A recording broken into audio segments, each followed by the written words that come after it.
Let's face it, the roguelite genre still isn't quite mainstream, at least not yet.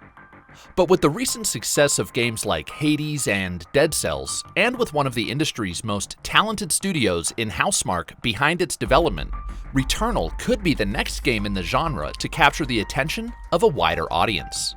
The gameplay looks tight, the visuals are incredible, and the closer I looked, the more reasons I found to look forward to its April 30th release.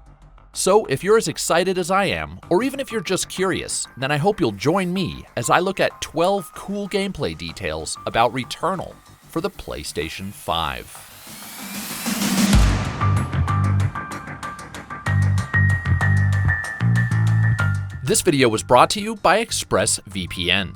Right now, you can get 3 months of ExpressVPN for free when you sign up for a 12-month plan. Just stick around till the end of the video or click the link in the description below. But for now, let's get into it.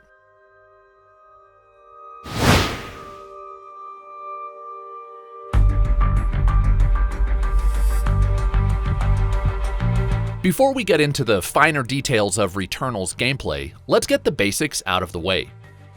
Returnal is a procedurally generated third-person roguelite shooter that begins when your character, an astronaut named Celine, crash lands her spaceship on an alien planet called Atropos. From there, the story, the world, and Celine herself evolve as you try to escape the planet time and time again. Along the way, you'll battle all manner of hostile aliens and discover different weapons, items, and augments. When you inevitably die, you're then sent back to the moments before your crash, only to do it all over again. That's Returnal in a nutshell, but if you know Housemarque, you know they're known for tight and addictive gameplay. And if they hold to their usual standard of quality, Returnal will keep you coming back time and time again for just one more run. In fact, the devs have said that one goal of theirs was to create a game that has unlimited replay value. Now, even if you're not a fan of the roguelite genre, I encourage you to keep an open mind. Heck, I wasn't a fan of shoot-'em-ups before I played Housemarque's Resogun, and to this day it remains one of my top 10 PlayStation 4 games of all time. But if you're still skeptical, let's look at some of what Returnal is doing that should make it more than just your average shooter.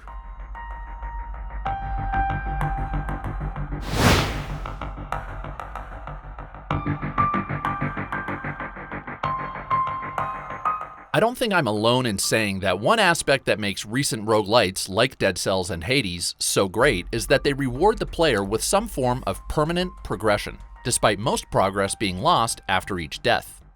Well, the same is true for Returnal. In an interview with Games Radar, Harry Kruger, game director on Returnal, said, quote, "Our goal has been to create an expansive world and a progression system that the more you play, the more the game opens up to you.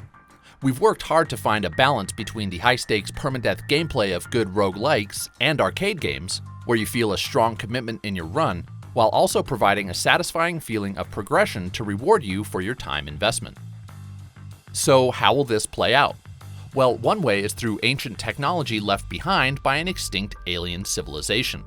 For example, it sounds like you'll encounter one piece of alien tech at the beginning of each run called the KATANA.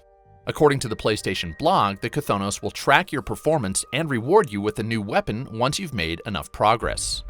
After it generates an item, that item will then be permanently unlocked, causing it to appear as loot in subsequent playthroughs. And that's apparently not the only way progress will stick with you after each death. In that same interview with Games Radar, Kruger said that you'll, quote, "gain access to previously inaccessible areas, discover new items and secrets, piece together new parts of our story, and gain new advantages in combat." Kruger indicated shortcuts would also open up as well. How that will play out given the procedural nature of the levels remains to be seen. But it does sound cool, and overall it's nice to know that your many failed runs through this alien world won't be in vain.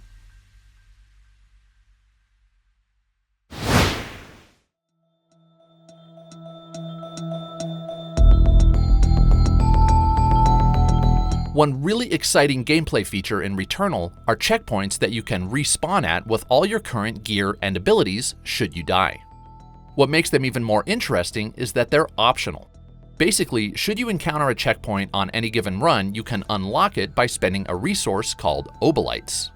But if you need to conserve your obolites for other things like useful items or repairing your suit, the option is there. Or maybe you just prefer that pure roguelite experience with no safety net. If so, that's awesome, but for me, I love that I'll potentially be able to die at least once on each run without completely starting over.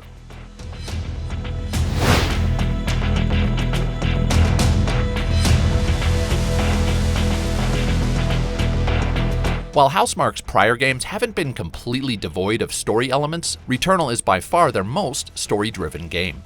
In fact, it's their first game that's involved a dedicated narrative team. But the cool thing is that it sounds like the story will play into and even explain some of the gameplay elements. Take, for example, the procedural generation of the world. As noted by Kruger, quote, "The shifting procedural world is something that's also recognized by our story, and is a central element of Celine's nightmarish predicament and her slow descent into madness." Also, several articles I've read in Games Radar and Game Informer mention that part of the story will involve recovering fragments of Celine's memory. That could be what we see here.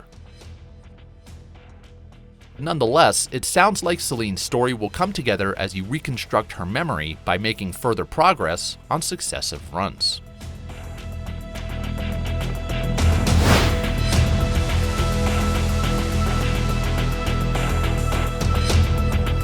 Returnal is obviously a very fast-paced game, so you'll need to get around really quickly, and not just to avoid the bullets. You'll also need to keep up with the fast and furious enemies. I mean, just look at this one leap right at you, or this one teleport from one spot to another. Thankfully, Celine will have several moves that will let skilled players outmaneuver their foes. First is the dash. We know it's on a cooldown timer, so you won't be able to just spam it completely. That said, it does look like the cooldown is pretty short. This will no doubt be one of the handiest moves in the game. The second maneuver that's rather obvious is your regular old jump, which is actually not so regular because Celine is wearing a jetpack. It'll be interesting to see if this gets augmented at any point throughout the game. The final and most interesting traversal mechanic, at least that we've seen, is the hookshot. This will no doubt be extremely handy when you want to cross large distances to reach new areas or gain the upper hand in combat. That said, it doesn't appear that you'll be able to use this device at will, as you'll apparently need to find specific points that you can hook onto using the triangle button.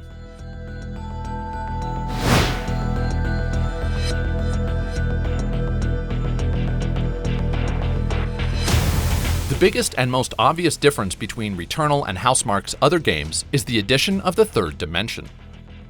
In 2D shooters like Resogun or Nex Machina, you have 360 degrees of spatial awareness. You can see everything around you. But in Returnal, you can only see what's in front of you, even though there might be just as much or more going on around or behind you. To that end, the devs have done a lot of work to make sure that the game feels fair. The two ways they've talked about are the haptic feedback in the DualSense controller, which continues to impress me, and the other is through the PS5's 3D audio capabilities. But the part of the game that I see myself using the most to figure out what's going on around me is the minimap. It's mostly green, which makes the enemies, represented by big red indicators, easy to locate even at a glance. Given that the levels are procedurally generated, you won't be able to memorize enemy locations, so this will likely be essential for success. The last mechanic that might help you seek out and destroy enemies is this yellow pulse. I haven't been able to find any solid information on exactly what it does, but appears at the very least to highlight the environment, including enemies. And just like the rest of the game, it's also very pretty.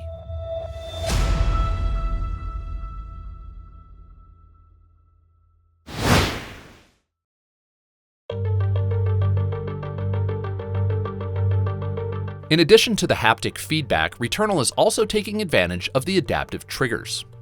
Every weapon has an alternate firing mode, and it's activated using the adaptive triggers.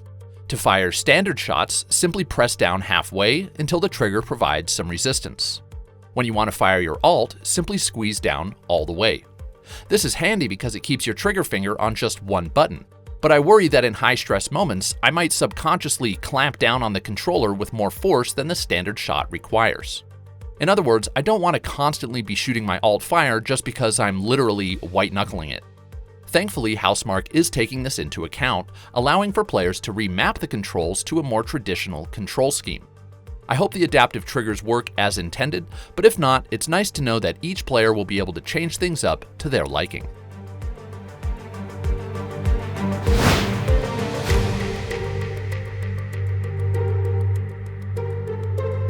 We know that Returnal will feature 10 base weapons, which on the face of it doesn't sound like a lot. Now, the benefit of this low number is that it probably won't take you long to find your favorite weapon. Some examples are the Tachyomatic Carbine, the Electro-Pylon Driver, the Hollow Seeker, and the Spitmaw. It's also worth noting that each weapon appears to be rated based on the same 3 stats: damage bonus, overheat duration, and projectile speed.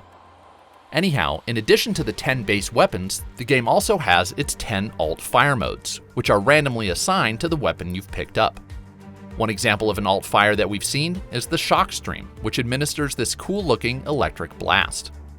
Another is called the Tendril Pod, which I'm not sure we've seen, but it apparently shoots out tentacles of some sort. So, with 10 weapons and 10 alt fire modes, that provides 100 different weapon variants. But then, there are also an additional 90 of what the game calls weapon traits, which are described on the PlayStation blog as such. As you progress, you'll unlock and add on various weapon traits, each providing a unique gameplay modifier to the base weapon's behavior.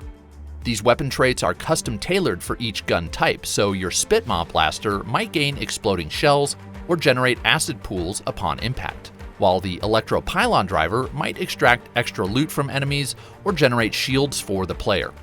These weapon traits will also stack, so the combined effect can lead to many surprising results that can have unique advantages and playstyles to explore. Now, with 90 weapon traits, if my math is correct, that totals out to 9,000 weapon variants.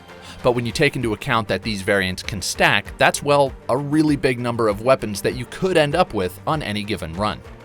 Oh, and one last detail. You can only carry one weapon at a time, so if you find a new one on any given run, you'll have to decide carefully if you want to leave behind the one you've got.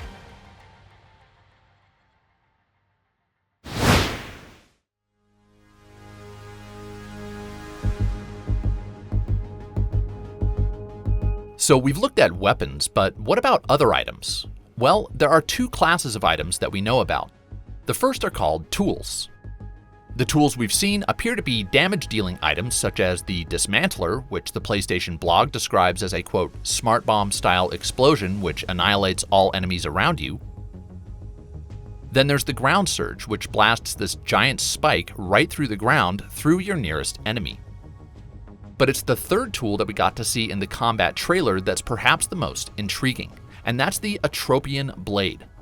This is a katana-like sword that's totally separate from the base weapons, and it's apparently effective against enemy shields, and it can block projectiles. Pretty awesome. Since it's not a base weapon, we don't know if you'll be able to augment the blade. Aside from tools, we also know of several consumables, which appear to be more for support and defense than pure offense. There's the shield vial, which creates a shield that protects against your next hit, and the explosive counter, which causes your suit to create an explosion whenever you're hit. We've also heard of an item called the Kinetic Siphon, which restores health every time you execute a melee kill, though I don't know what category this fits within. Anyhow, Returnal will surely feature dozens, if not hundreds of items that you'll be able to find and loot, and that will be randomized on each run.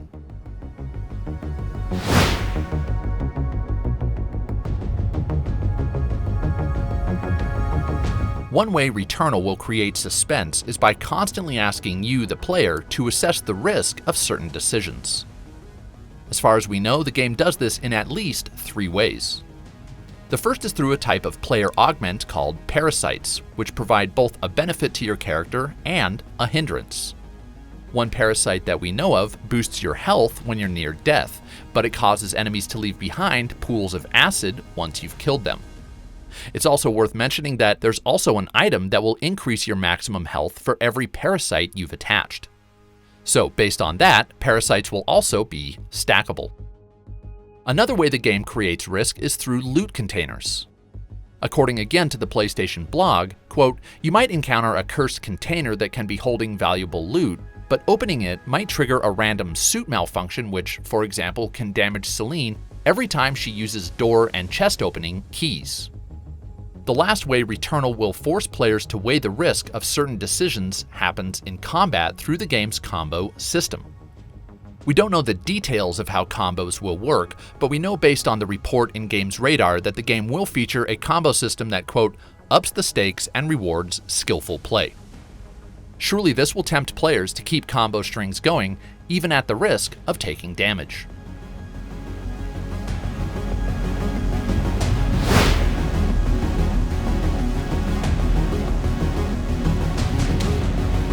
In all the gameplay footage we've seen of Returnal, there's a lot of interesting stuff going on with the HUD.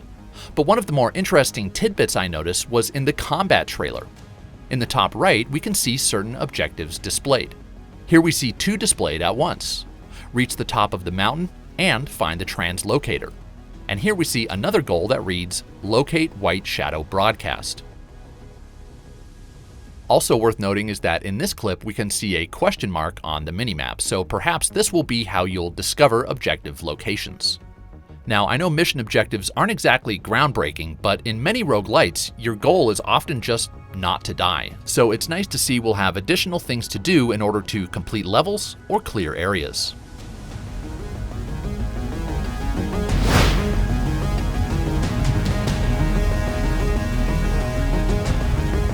This is a short one, but basically Returnal is the perfect game to experience on a next-generation console. That's because you'll die often, and the experience hinges on you getting back into the action as quickly as possible. As you'd expect with the PS5's lightning-fast SSD, several outlets have described the load times in Returnal as near instant, which likely wouldn't be the case on a PS4, especially with such a highly detailed 3D world. So there you have it. Those are 11 of the most interesting details I could find about Returnal, which again is releasing on April 30th exclusively for the PlayStation 5. Now, whether you're playing your games on a PlayStation, Xbox, or PC, or you're just surfing the web, one thing that's always important is to stay safe and protected online. And that's why I want to introduce a special offer from ExpressVPN. Right now, you can get 3 months free when you sign up for a 12-month plan. Connecting to the internet through a VPN will shield you from hackers who could access your passwords, financial data, and emails, and it can even keep your internet service provider from recording your browsing history or selling your data. Plus, ExpressVPN has been consistently rated by sites like TechRadar and IGN as the #1 VPN for gaming. That's because it lets you connect to servers in 94 countries, and it gives you unlimited premium bandwidth. Plus, it can reduce ping times and overall lag. And then there's my favorite perk. With game prices often varying by region, connecting to servers in different countries can sometimes help find the lowest price on games. You can even watch movies and shows on Netflix that are only available in other countries. And if you're shopping, using ExpressVPN is a great way to keep your credit card information safe and secure. I use ExpressVPN to protect myself online, and I was blown away by how easy it was. Once it's installed, you'll be connected in literally just a few clicks. Furthermore, you can use ExpressVPN on up to 5 devices at once, so you can protect your entire home and install it on mobile devices for when you're out and about. I can't recommend ExpressVPN enough, and right now you can get 3 months free when you sign up for a 12-month plan. Just visit expressvpn.com/questmode or click the link in the description below. That's expressvpn.com/questmode. Not only will you get peace of mind, but if you use that link, you'll help support my channel. And with that, I hope you enjoyed this video. If so, don't forget to give it a thumbs up and share it with friends. And if you want more Quest Mode content, don't forget to subscribe. Lastly, if you want to keep up with me and see what I'm playing, you can follow me on Twitter and Instagram at Quest Mode Games. Until next time, I want to remind everyone to never stop questing.